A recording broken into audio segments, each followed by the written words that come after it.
Hello friends, कैसे हो।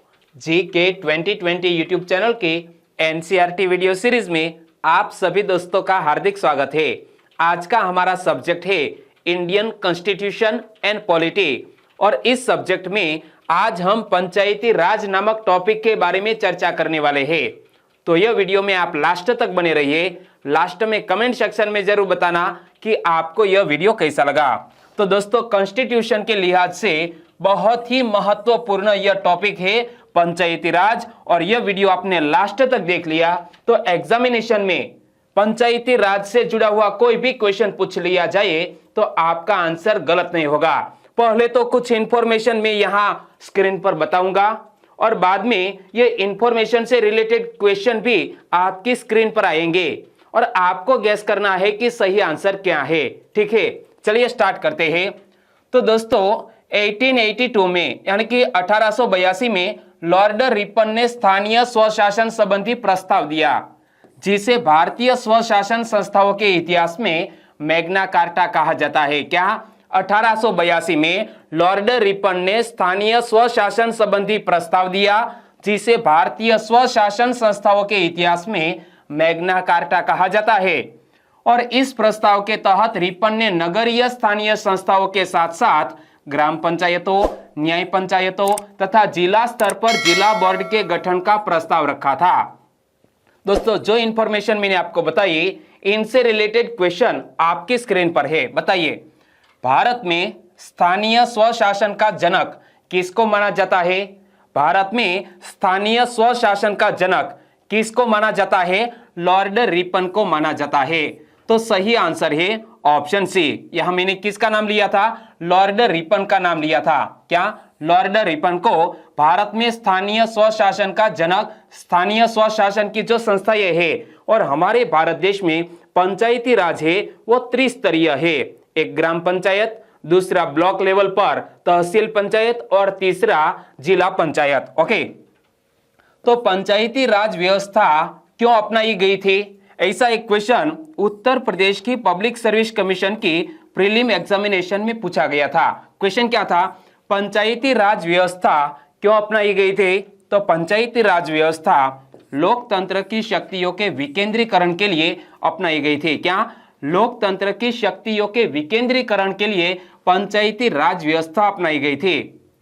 और भारत सरकार अधिनियम 1919, क्या? यह भारत सरकार अधिनियम 1919 को मॉन्टेग्यू चेम्सफोर्ड अधिनियम भी कहते हैं। तो यह मॉन्टेग्यू चेम्सफोर्ड अधिनियम में स्थानीय स्वशासन को हस्तांतरित विषयों में रखा गया था, अर्थात इसके संबंध में कानून बनाने की शक्ति प्रांतीय विधायिकाओं को दे दी गई थी। एक बार फिर से देख लो कि भारत सरकार अधिनियम 1919, जिसे मॉन्टेग्यू चेम्सफोर्ड अधिनियम भी कहते हैं, तो इस अधिनियम में स्थानीय स्वशासन को हस्तांतरित विषयों में रखा गया था, अर्थात इसके संबंध में कानून बनाने की शक्ति प्रांतीय विधायिकाओं को दे दी गई थी। और संविधान लागू होने के बाद की विकास यात्रा हम देखें तो 2 अक्टूबर 1952 को देश के 55 विकास खंडों में सामुदायिक विकास कार्यक्रम की शुरुआत की गई। क्या? 2 अक्टूबर 1952 को देश के 55 विकास खंडों में सामुदायिक विकास कार्यक्रम की शुरुआत की गई और इस कार्यक्रम के मूल्यांकन के लिए बलवंत राय मेहता समिति बनाई गई थी। दोस्तों, यहां पंचायती राज का प्रारंभ होता है, यानी कि आजादी के बाद हमारा भारत देश स्वतंत्र हुआ, उनके बाद पंचायती राज का जो विकास क्रम है वो मैं आपको बता रहा हूं। तो संविधान लागू होने के बाद की विकास यात्रा, क्या? संविधान लागू होने के बाद पंचायती राज की विकास यात्रा कैसी रही? तो 2 अक्टूबर 1952 को देश के 55 विकास खंडों में सामुदायिक विकास कार्यक्रम की शुरुआत की गई। इस कार्यक्रम के मूल्यांकन के लिए एक समिति बनाई गई, नाम रखा गया बलवंत राय मेहता समिति, क्योंकि इस समिति के अध्यक्ष कौन थे? बलवंत राय मेहता, जो गुजरात के भावनगर जिले से बिलोंग करते हैं। और 1959 में केंद्र सरकार ने बलवंत राय मेहता समिति की सिफारिशें स्वीकार कर ली तथा राज्यों को यह व्यवस्था अपनाने के लिए प्रेरित किया। दोस्तों, बलवंत राय मेहता समिति ने अपनी रिपोर्ट सरकार को दी और सरकार ने यह रिपोर्ट 1959 में स्वीकार कर ली और जो भी रिपोर्ट में सिफारिशें दी गई थी उनका स्वीकार सरकार ने कर लिया और राज्यों को यह व्यवस्था अपनाने के लिए प्रेरित किया। और सबसे पहले राजस्थान विधानसभा ने सितंबर 1959 में उपयुक्त अधिनियम पारित किया। कौन सा अधिनियम पारित किया कि पंचायती राज की जो त्रिस्तरीय व्यवस्था है उनके बारे में राजस्थान ने सबसे पहले एक अधिनियम पारित किया। कब? तो याद रखो सितंबर 1959 में। और यह अधिनियम के आधार पर 2 अक्टूबर 1959 को नागौर में नेहरू जी ने देश की पहली त्रिस्तरीय पंचायत का उद्घाटन किया। दोस्तों यह ऐसा फैक्ट है, कई बार एग्जामिनेशन में पूछा गया है कि सबसे पहले भारत देश में पंचायती राज कहां लागू हुआ? राजस्थान में लागू हुआ। तारीख कौन सी थी? 2 अक्टूबर 1959। गांधी बापू का जन्मदिवस आसानी से याद रह सकता है। 2 अक्टूबर 1959 को पंचायती राज का दोस्तों लागू होना कहां पर? राजस्थान में। कहां पर? तो राजस्थान के नागौर जिले के बगदरी नामक गांव में। कौन सा गांव? बगदरी नामक गांव में। एक बार फिर से देख लो कि सबसे पहले राजस्थान विधानसभा ने सितंबर 1959 में उपयुक्त अधिनियम पारित किया, जिसके आधार पर 2 अक्टूबर 1959 को नागौर में नेहरू जी, हमारे पंडित जवाहरलाल नेहरू जी तत्कालीन देश के प्राइम मिनिस्टर थे, तो तत्कालीन प्राइम मिनिस्टर नेहरू जी ने देश की पहली त्रिस्तरीय पंचायती राज का उद्घाटन किया। और दोस्तों अब इस क्वेश्चन का आंसर बतलाइए कि देश की पहली त्रिस्तरीय पंचायत का उद्घाटन कहां किया गया? देश की पहली त्रिस्तरीय पंचायत का उद्घाटन राजस्थान में किया गया। राजस्थान में कहां पर? नागौर जिला, जिसका बगदरी नामक गांव। तो सही आंसर है ऑप्शन सी। और आगे बात करें पंचायती राज की, तो इसके तुरंत बाद यानी कि 11 अक्टूबर 1959 को ऐसी ही व्यवस्था आंध्र प्रदेश के महबूबनगर जिले के शादनगर विकास खंड में शुरू की गई। दोस्तों यह भी फैक्ट याद रख लेना चाहिए, क्योंकि एग्जामिनेशन में कई बार पंचायती राज सबसे पहले कहां लागू हुआ यह तो पूछ लिया गया है, लेकिन राजस्थान के बाद कहां लागू हुआ? आंध्र प्रदेश में। कब लागू हुआ? तो राजस्थान में 2 अक्टूबर 1959 को, ठीक 9 दिन बाद यानी कि 11 अक्टूबर 1959 को ऐसी ही व्यवस्था यानी कि त्रिस्तरीय पंचायती राज व्यवस्था आंध्र प्रदेश राज्य के महबूबनगर जिले के शादनगर विकास खंड में शुरू की गई। ये देखिए मैप में आंध्र प्रदेश राज्य। क्लियर? और दोस्तों जिसे हम मिनी कॉन्स्टिट्यूशन तो नहीं कह सकते, लेकिन यह मिनी कॉन्स्टिट्यूशन दोस्तों हमारे संविधान के कौन से अधिनियम, कौन से संविधान संशोधन को मिनी कॉन्स्टिट्यूशन कहते हैं? आपको पता है तो नीचे कमेंट सेक्शन में जरूर बताना। हम बात करते हैं 73वां संविधान संशोधन अधिनियम 1992 की। तो 24 अप्रैल 1993 को 73वां संविधान संशोधन अधिनियम पूरे देश में लागू हुआ। क्या यह 73वां संविधान संशोधन अधिनियम पूरे देश में लागू कब हुआ? 24 अप्रैल 1993 को। और इसीलिए इसी तिथि को राष्ट्रीय पंचायती राज दिवस के रूप में मनाया जाता है। क्या दोस्तों? 24 अप्रैल को नेशनल पंचायती राज डे मनाया जाता है। क्या? नेशनल पंचायती राज डे कब मनाया जाता है? 24 अप्रैल को, क्योंकि यह 73वां संविधान संशोधन अधिनियम 1992 लागू कब हुआ? 24 अप्रैल 1993 को। और इस संशोधन के माध्यम से पंचायती राज को संवैधानिक दर्जा दिया गया। क्या? पंचायती राज को संवैधानिक दर्जा दिया गया है यह संविधान संशोधन अधिनियम के तहत। ओके, यह सारे फैक्ट मोस्ट आईएमपी है, चाहे कोई भी एग्जामिनेशन हो, लेकिन पंचायती राज टॉपिक है तो यह वीडियो आपके लिए बहुत ही हेल्पफुल है। एक बार फिर से देख लो कि 73वां संविधान संशोधन अधिनियम 1992, 24 अप्रैल 1993 को 73वां संविधान संशोधन अधिनियम पूरे देश में लागू हुआ। इसीलिए इसी तिथि को राष्ट्रीय पंचायती राज दिवस के रूप में मनाया जाता है।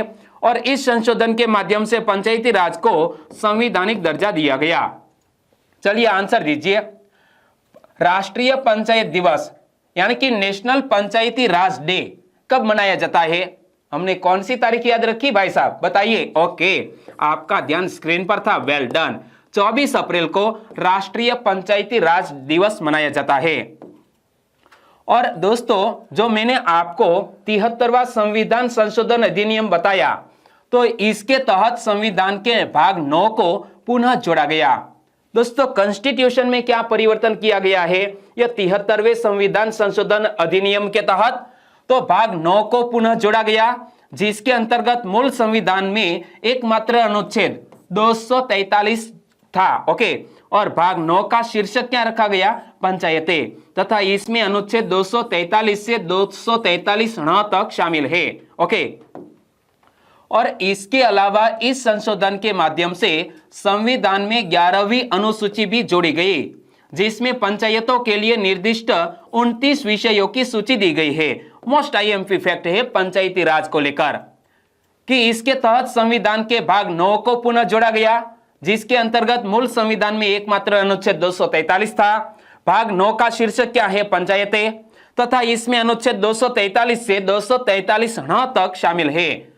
और इसके अलावा इस संशोधन के माध्यम से संविधान में 11वीं अनुसूची भी जोड़ी गई, जिसमें पंचायतों के लिए निर्दिष्ट कितने 29 विषयों की सूची दी गई है। चलिए बताइए कि Uttar Pradesh public service commission की प्रीलिम एग्जामिनेशन में यह क्वेश्चन पूछा गया था कि संविधान के किस भाग में पंचायती राज व्यवस्था संबंधी प्रावधान दिए गए हैं। यहां रोमन अंक में लिखे हैं अंक। ओके, तो बताइए पंचायती राज व्यवस्था संबंधी प्रावधान संविधान के भाग 9 में कर दिए गए हैं। तो 9 रोमन अंक में कैसे लिखते हैं, ए रहा सही आंसर है ऑप्शन बी। और संविधान की 11वीं अनुसूची किससे संबंधित है, 11वीं अनुसूची किससे संबंधित है दोस्तों, उत्तर प्रदेश की 2 एग्जामिनेशन में यह क्वेश्चन पूछा गया था। तो संविधान की 11वीं अनुसूची दोस्तों पंचायती राज से संबंधित है। क्या, पंचायती राज से। और भारतीय संविधान की 11वीं अनुसूची में पंचायतों के लिए कुल कितने विषय निर्धारित किए गए हैं। हाल ही में मैंने आपको बताया कि यह संविधान की 11वीं अनुसूची में पंचायतों के लिए कुल कितने विषय निर्धारित किए गए हैं, 29 विषय निर्धारित किए गए हैं। सही आंसर है ऑप्शन बी। और दोस्तों आगे बात करें तो पंचायती राज में कौन कौन से प्रमुख उपबंध किए गए हैं, तो देखो 243 के तहत पारिभाषिक शब्दों की परिभाषाएं दी गई है। क्या, पंचायती राज जिससे रिलेटेड आर्टिकल है 243, और आर्टिकल 243 में पारिभाषिक शब्दों की परिभाषाएं दी गई है। तो यह परिभाषा को लेकर भी एग्जामिनेशन में क्वेश्चन पूछा जा सकता है कि संविधान के अनुच्छेद 243 के तहत ग्राम किसे कहते हैं, तो राज्यपाल द्वारा निर्दिष्ट कोई गांव या गांवों का समूह इसे कहते हैं ग्राम। ओके, और ग्राम सभा किसे कहते हैं, हमारे कॉन्स्टिट्यूशन के आर्टिकल 243 के तहत ग्राम सभा किसे कहते हैं, तो ग्राम की मतदाता सूची में पंजीकृत सभी व्यक्तियों का समूह। क्या, ग्राम की मतदाता सूची में पंजीकृत सभी व्यक्तियों का समूह इसे बोलते हैं ग्राम सभा। एक बार फिर से देख लो परिभाषाओं के शब्दों का मीनिंग क्या होता है। ग्राम, राज्यपाल द्वारा निर्दिष्ट कोई गांव या गांवों का समूह इसे बोलते हैं ग्राम। ग्राम सभा, ग्राम की मतदाता सूची में पंजीकृत सभी व्यक्तियों का समूह। ओके, और दोस्तों हमारे संविधान के अनुच्छेद 243 के तहत पंचायत किसे कहा जाता है, स्थानीय स्वशासन के लिए गठित संस्थान। क्या, स्थानीय स्वशासन के लिए गठित संस्थान इसे बोलते हैं पंचायत। और जनसंख्या, तो कि अंतिम पूर्ववर्ती जनगणना में निश्चित की गई जनसंख्या जिसके सुसंगत आंकड़े प्रकाशित हो चुके हो। तो दोस्तों लास्ट में जनसंख्या की गणना कब की गई, 2011 में। तो किसी भी गांव की जनसंख्या किसे कहते हैं, संविधान के अनुच्छेद 243 के तहत अंतिम पूर्ववर्ती जनगणना में निश्चित की गई जनसंख्या जिसके सुसंगत आंकड़े प्रकाशित हो चुके हो। ओके, और दोस्तों जो संविधान में पंचायती राज में जो अनिवार्य उपबंध किए गए हैं वो कौन कौन से हैं, तो ग्राम सभा का गठन करना अनिवार्य उपबंध है। क्या, पंचायती राज में ग्राम पंचायतों के लिए ग्राम सभा का गठन करना अनिवार्य है। और 3 स्तरों पर पंचायतों का गठन करना चाहिए, और यह जनसंख्या 20 लाख से कम हो तो मध्यवर्ती स्तर की बाध्यता नहीं। क्या दोस्तों, ग्राम पंचायत तहसील पंचायत, जिसे ब्लॉक लेवल का कह सकते हैं ब्लॉक पंचायत, और तीसरी है डिस्ट्रिक्ट पंचायत। लेकिन जनसंख्या यदि 20 लाख से कम हो तो मध्यवर्ती यानी कि ब्लॉक स्तर का जो पंचायत है वो अनिवार्य नहीं है। और प्रत्येक स्तर की पंचायतों के सभी सदस्य हेतु प्रत्यक्ष चुनाव। दोस्तों, यह पंचायती राज में तीनों लेवल पर प्रत्यक्ष चुनाव आयोजित होते हैं और इसमें एससी एसटी समुदाय के लिए आरक्षण भी होना चाहिए। यह अनिवार्य उपबंध की बात कर रहा हूं। क्या अनिवार्य उपबंध की बात कर रहा हूं? पंचायती राज में एससी एसटी समुदाय को आरक्षण भी अनिवार्य। महिलाओं को कम से कम कितने 1/3 आरक्षण मिलना चाहिए और 5 वर्षों का कार्यकाल होना चाहिए। चुनाव लड़ने की न्यूनतम आयु कितनी होनी चाहिए? 21 वर्ष होनी चाहिए। चलिए, जो अनिवार्य उपबंध मैंने आपको बताए, इनसे रिलेटेड एक क्वेश्चन आपकी स्क्रीन पर है, बताइए। और दोस्तों, उत्तर प्रदेश की 2 एग्जामिनेशन में यह क्वेश्चन पूछा गया था कि संविधान संशोधन में से किसके द्वारा भारत में महिलाओं के लिए ग्राम पंचायतों में 1/3 स्थान आरक्षित किया गया है? तो दोस्तों, हम किस संविधान संशोधन अधिनियम की बात कर रहे हैं? 73वां। तो सही आंसर है ऑप्शन बी। और भारतीय संविधान के अनुच्छेद 243(z)(j) के अनुसार सहकारी समिति के निर्देशों की अधिकतम संख्या कितनी हो सकती है? ऐसा भी एक क्वेश्चन एग्जामिनेशन में पूछा गया था और सही आंसर बनता था ऑप्शन ए 21। क्या? अनुच्छेद 243(z)(j) के अनुसार सहकारी समिति के निदेशकों की अधिकतम संख्या कितनी? 21 हो सकती है। सही आंसर है ऑप्शन ए। आगे बात करें तो पंचायती राज में विवेकाधीन उपबंध कौन कौन से हैं? विधायकों व सांसदों को मध्यवर्ती और जिला स्तर की पंचायतों में सदस्यता देने या न देने की शक्ति, ओबीसी को आरक्षण देना या न देना, यह विवेकाधीन उपबंध है। इसके अलावा महिलाओं को 1/3 से अधिक आरक्षण देना या न देना, पंचायतों को कार्य सौंपना, पंचायतों को वित्तीय अधिकार सौंपना। दोस्तों, यह पंचायती राज में विवेकाधीन उपबंध है। क्लियर? और आगे बात करें तो अनुसूचित क्षेत्रों में पंचायती राज की व्यवस्था किस तरह की है, वो भी दोस्तों देख लो, क्योंकि जहां पर यह अनुसूचित क्षेत्र नहीं है ऐसे राज्यों में त्रिस्तरीय है, लेकिन यहां कुछ भिन्न प्रकार की है कि अनुसूचित क्षेत्रों में पंचायती राज 73वें संशोधन द्वारा पंचायती राज व्यवस्था पूरे देश में लागू नहीं की गई थी। अनुच्छेद 243(ड) में उन क्षेत्रों की सूची दी गई है जहां संविधान के भाग 9 के उपबंध लागू नहीं किए गए थे। क्या? अनुच्छेद 243(ड) में उन क्षेत्रों की सूची दी गई है जहां संविधान के भाग 9 के उपबंध लागू नहीं किए गए थे।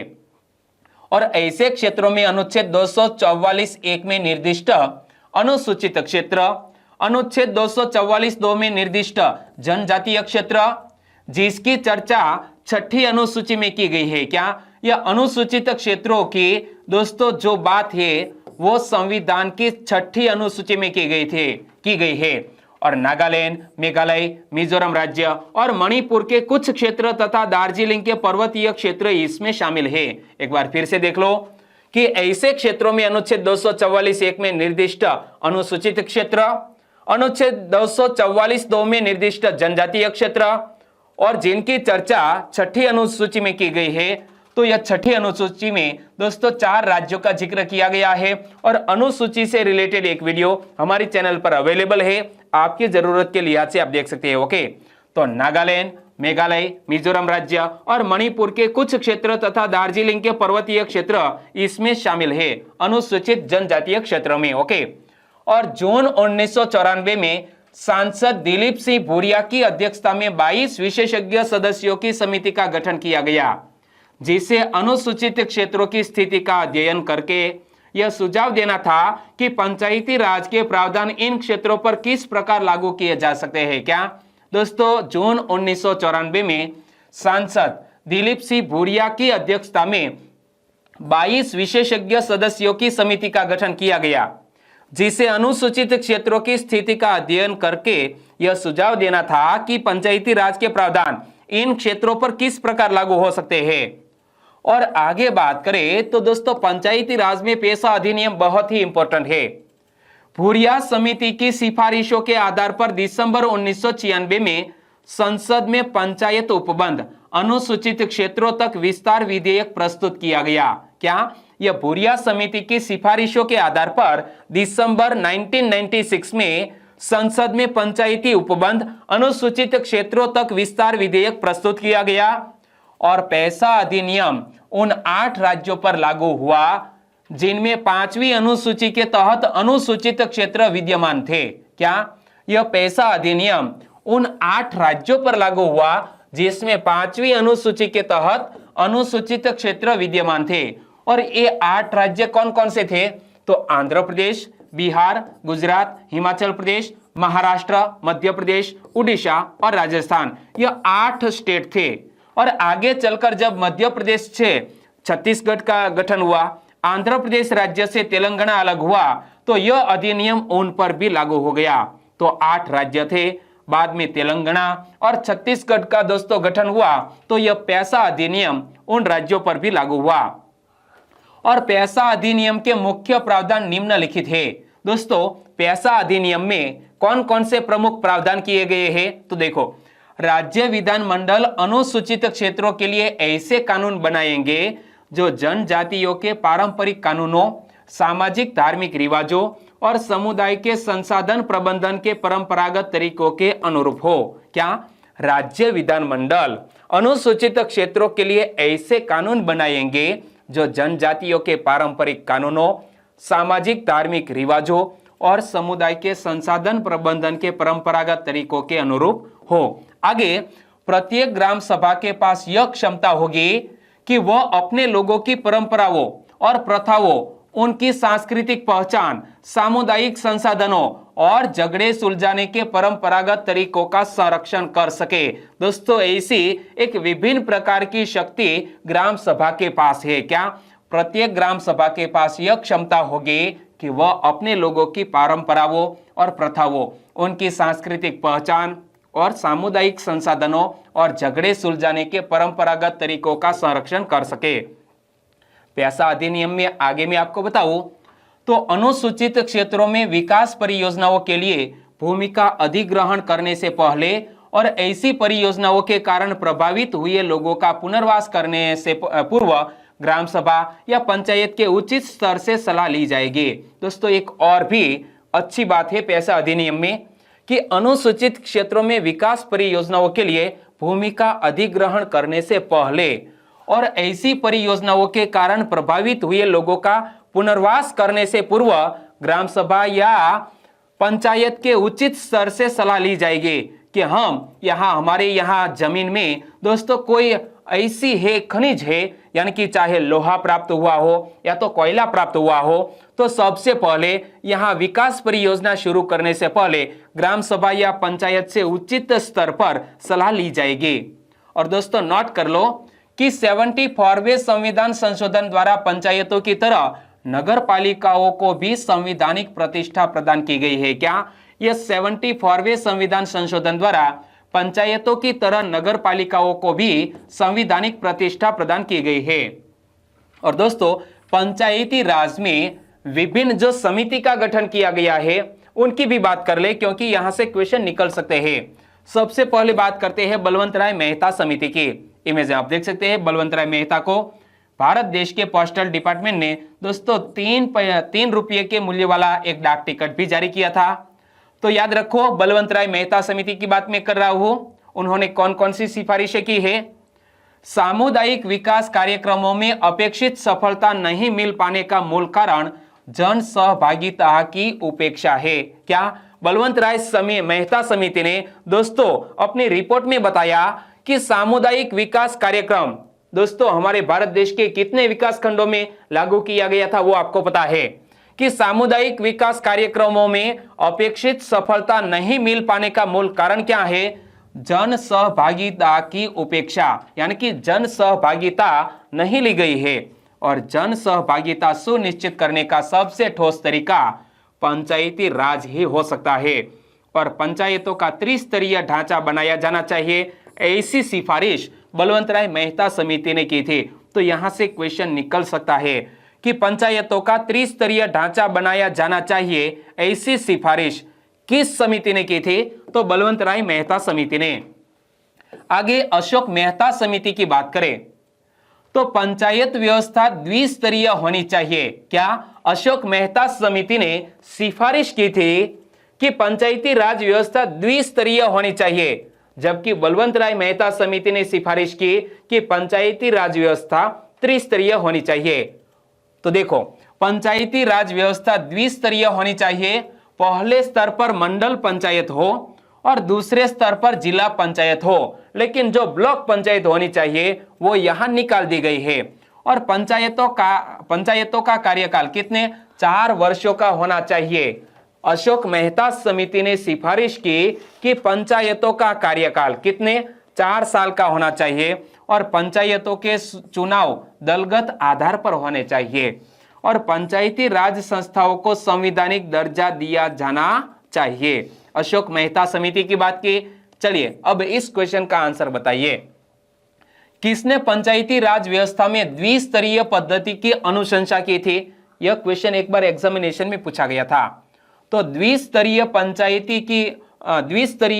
पंचायती राज व्यवस्था किसने सिफारिश की थी? अशोक मेहता समिति ने। सही आंसर है ऑप्शन ए। और अब GV.K. राव समिति की बात करें। GV.K. राव समिति को कार्ड कमेटी भी कहते हैं। क्या? कार्ड समिति भी कहते हैं। तो इस समिति को सामान्यतः कार्ड समिति के संक्षिप्त नाम से जाना जाता है। समिति ने निम्नलिखित सिफारिशें दी है। तो यह GV.K. राव समिति ने कौन कौन सी सिफारिशें दी है? देखो, पंचायती राज का ढांचा 4 स्तरीय होना चाहिए। बलवंत राय मेहता समिति ने कहा पंचायती राज 3 स्तरीय होना चाहिए। अशोक मेहता समिति ने कहा पंचायती राज द्विस्तरीय होना चाहिए, लेकिन GV.K. राव समिति ने कहा पंचायती राज का ढांचा 4 स्तरीय होना चाहिए और इनमें 3 स्तर गांव, खंड तथा जिले के है ही। जैसा बलवंत राय मेहता समिति में 3 स्तरीय पंचायती राज है, लेकिन चौथे स्तर पर क्या होना चाहिए? तो GV.K. राव समिति ने कहा चौथे स्तर के रूप में राज्य विकास परिषद का गठन किया जाना चाहिए। क्या? राज्य विकास परिषद का गठन किया जाना चाहिए, जिसकी अध्यक्षता मुख्यमंत्री करे तथा सभी मंत्री व सभी जिलाध्यक्ष इसके सदस्य हो। चलिए आंसर दीजिए। निम्न में से किस समिति को कार्ड समिति के संक्षिप्त नाम से जाना जाता है? हमने किसका जिक्र किया? GV.K. राव समिति को कार्ड समिति के संक्षिप्त नाम से जाना जाता है। सही आंसर है ऑप्शन बी। और आगे लक्ष्मीमल सिंघवी समिति की बात करें तो पंचायती राज व्यवस्था को संवैधानिक दर्जा दिया जाना चाहिए। लक्ष्मीमल सिंघवी ने दोस्तों क्या क्या सिफारिशें की है कि पंचायती राज व्यवस्था को संवैधानिक दर्जा दिया जाना चाहिए, पंचायती चुनावों में दलगत व्यवस्था को नहीं अपनाया जाना चाहिए। और इन समितियों की सिफारिशों को ध्यान में रखते हुए प्रधानमंत्री राजीव गांधी 1989 यानी कि 1989 में लोकसभा चुनाव के पहले पंचायती राज को संवैधानिक दर्जा प्रदान करने वाला 64वां संविधान संशोधन विधेयक पारित करना चाहते थे, लेकिन वे राज्यसभा में अपेक्षित बहुमत हासिल नहीं कर पाए और आगे यही विधेयक 73वें संविधान संशोधन का आधार बना। क्या दोस्तों? हमारे राजीव गांधी ने एक बार ऐसा बिल पेश किया था, लेकिन राज्यसभा में पारित नहीं हो सका। एक बार फिर से देख लो कि इन समितियों की सिफारिशों को ध्यान में रखते हुए प्रधानमंत्री राजीव गांधी ने 1989 के लोकसभा चुनाव के पहले पंचायती राज को संवैधानिक दर्जा प्रदान करने वाला 64वां संविधान संशोधन विधेयक पारित करना चाहते थे, लेकिन वे राज्यसभा में अपेक्षित बहुमत हासिल नहीं कर पाए। आगे यही विधेयक 73वें संविधान संशोधन का आधार बना। चलिए आंसर दीजिए। आधुनिक पंचायती राज व्यवस्था का जनक किसे कहा जाता है? दोस्तों यहां आधुनिक शब्द है। आधुनिक पंचायती राज व्यवस्था का जनक किसे कहा जाता है? राजीव गांधी को कहा जाता है। सही आंसर है ऑप्शन डी। और नगर पालिकाएं संविधान के किस भाग से संबंधित है? दोस्तों नगर पालिकाएं संविधान के भाग 9 क से संबंधित है और यह नगर पालिकाओं से बात आने वाले वीडियो में हम करेंगे। ओके, यहाँ वीडियो को खत्म करते हैं। और वाकई में आपको अच्छा लगा है, वीडियो हेल्पफुल लगा है, तो आपके दोस्तों को फेसबुक, व्हाट्सएप या टेलीग्राम के जरिए इस वीडियो की लिंक शेयर करना मत भूलिएगा। बस छोटी सी उम्मीद के साथ वीडियो खत्म करते हैं, फिर मिलेंगे एक नए टॉपिक के साथ। तब तक के लिए टेक केयर एंड जय हिंद।